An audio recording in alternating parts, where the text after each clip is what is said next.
Salutations à toutes et à tous selon votre fuseau horaire, ici Eliakim, et cette semaine, pour mercredi, je vous présente un outil qui est plus puissant qu'il n'y paraît. Aujourd'hui, je vous présente le sampler intégré à Studio One, Sample One. Un sampler, c'est un outil qui nous permet d'utiliser des samples, donc des extraits d'audio, pour pouvoir créer nos propres sons et pouvoir les jouer, soit à différentes notes, soit en les découpant sous forme de sections par exemple, pour créer, je sais pas moi, des chops vocales, des sections de hi-hat mais avec des pitchs.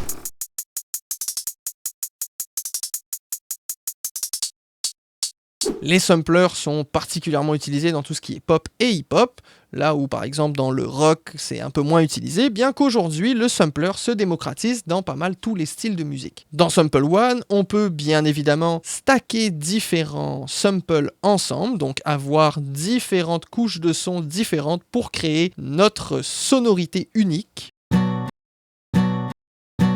On peut bien évidemment contrôler l'enveloppe de gain et de l'amplitude de notre signal pour pouvoir la jouer soit comme un pad, soit comme une percussion, rajouter un peu de relâche pour que le sample ne se coupe pas d'un coup sec quand on lâche la touche, et autre chose de ce style. On va pouvoir ajouter des filtres comme de la reverb, des délais, des effets d'automation de panne ou différents effets dans ce style. Ce sont exactement les mêmes effets qui sont disponibles dans Impact XT. Il va aussi être possible d'enregistrer directement nos samples dans Sample One, et ça c'est très intéressant pour tous ceux qui veulent faire du sampling directement à même leur production.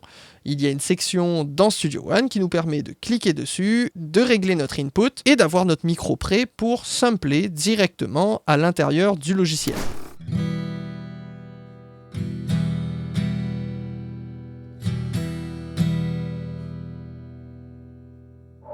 Une des utilisations fréquentes, ce serait par exemple d'avoir une note tenue de guitare et de le transformer en pad.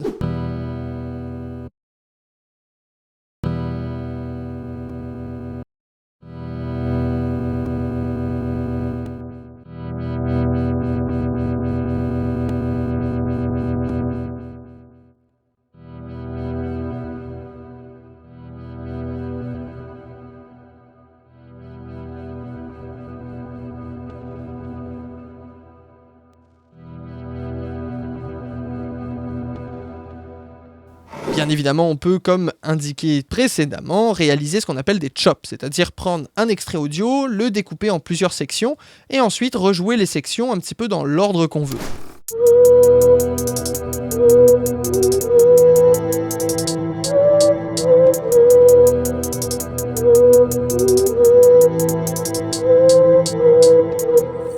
Pour ce qui est de la section review, je vais être honnête avec vous, je maîtrise pas encore assez bien le sampling parce que j'étais dans des styles musicaux et j'ai travaillé sur des projets où il y avait relativement peu de sampling. Mais depuis quelques mois, je mets les mains beaucoup plus dedans et je trouve ça extraordinaire et les possibilités créatives sont infinies. Alors je pourrais pas comparer avec d'autres samplers comme CR8 de Wave par exemple, tout simplement parce que pour le moment moi j'utilise simplement Sample One. L'interface est assez fluide et simple à prendre en main, on se repère assez facilement si on a des bases en structure, donc ADSR classique. Les effets préintégrés fonctionnent correctement, mais on peut toujours utiliser comme d'habitude directement sur la piste d'effets d'autres effets soit de Studio One, soit des effets tierces, comme par exemple des plus gros reverbs, des reverbs plus larges, une sonorité plus particulière par exemple avec de la saturation de chez Soundtoy par exemple, ou alors Echo Boy de chez Soundtoy pour créer des sonorités vraiment particulière. Et si, comme moi, vous voulez démarrer le sampling et en apprendre un peu plus, si vous utilisez Studio One, je vous conseille de mettre les mains d'abord dans Sample One avant de foncer sur tel autre ou autre sampler qui est soi-disant le meilleur du marché. Parce qu'en bout de ligne, le meilleur, c'est celui avec lequel vous êtes à l'aise. Dans tous les cas, si vous démarrez, vous allez devoir apprendre à utiliser un sampler. Fait que si vous en avez déjà un de disponible, pourquoi pas essayer celui-là d'abord. Et même au tout début, avec un petit peu de créativité, on peut avoir des résultats très cool en sampling.